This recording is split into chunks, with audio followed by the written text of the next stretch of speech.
Hi and welcome to Indian Cybersecurity Solutions.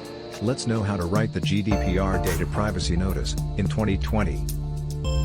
If your organization is a data controller under GDPR, in other words it determines how and why personal data is processed, then you must provide the owners of the personal data, known as data subject, with some information. This is basically done by a statement known as privacy notice. When your organization collects personal data direct from the data subject, you should provide the notice at the time of collection. When your organization obtains personal information from a third party, you must provide a privacy notice within a month and must include it the first time you communicate with the data subject. Privacy notice can be issued in stages, but the easiest way is to publish it on your website and link it whenever you obtain personal data.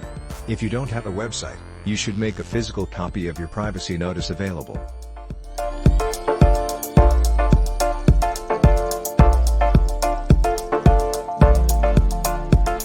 Your privacy notice should include the following informations.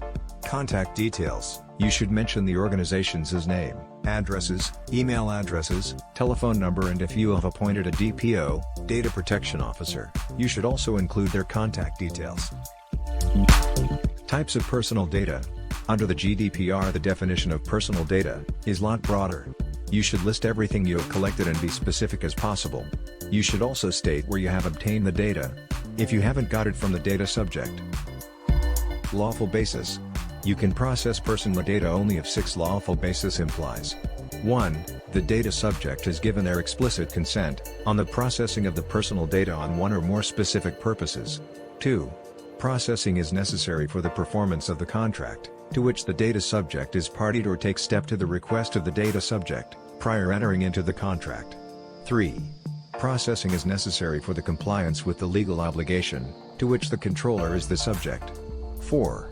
Processing is necessary in order to protect the vital interest of the data subject, or of one or natural person. 5. Processing is necessary to carry out task in the public interest. 6. Processing is necessary for the purposes of legitimate interests, pursued by the controller or by a third party. Your privacy policy should specify which of the basis you are relying on for each processing purposes. Additionally, if you are relying on a legitimate interest, you should describe them, and if you are relying on consent, you should mention that it could be withdrawn at any time. How you process personal data. Your privacy notice should explain whether you will be sharing the personal data with any third parties.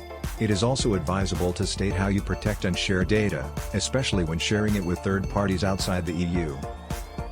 How long you'll keep the personal data. GDPR states that you can store personal data as long as it is necessary. In other words, as long as lawful basis of processing is applicable. You should state the attention period. Data subjects' rights. The GDPR give data subjects 8 rights, which you should list and explain. They are: right to be informed, the right to have access, the right of rectification, the right to be forgotten, the right of portability, the right to restrict processing, the right to object, and rights related to automated decision-making including profiling. You should also remind the individual that they are free to exercise these rights and explain how they can do so. Your privacy notice should be written in clear and simple language that data subjects can clearly understand.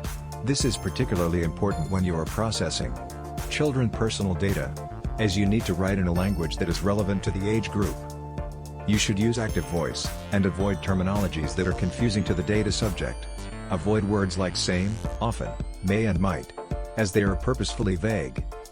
Finally, the policy should be provided free of charge and easily accessible. Don't hide it in a link at the bottom of a form asking users to fill up their details. Either provide them in the form of writing, or link to them while asking for their personal data. With our expertise and experience in cybersecurity industry at Indian Cybersecurity Solutions, we are offering our services to make the compliance procedures much less challenging by reducing complexity, time and cost, and adding considerable value. Hope this will help you in writing a GDPR privacy policy. If you have any questions, feel free to drop a comment, and if you like the video, do not forget to like it. Thanks for watching.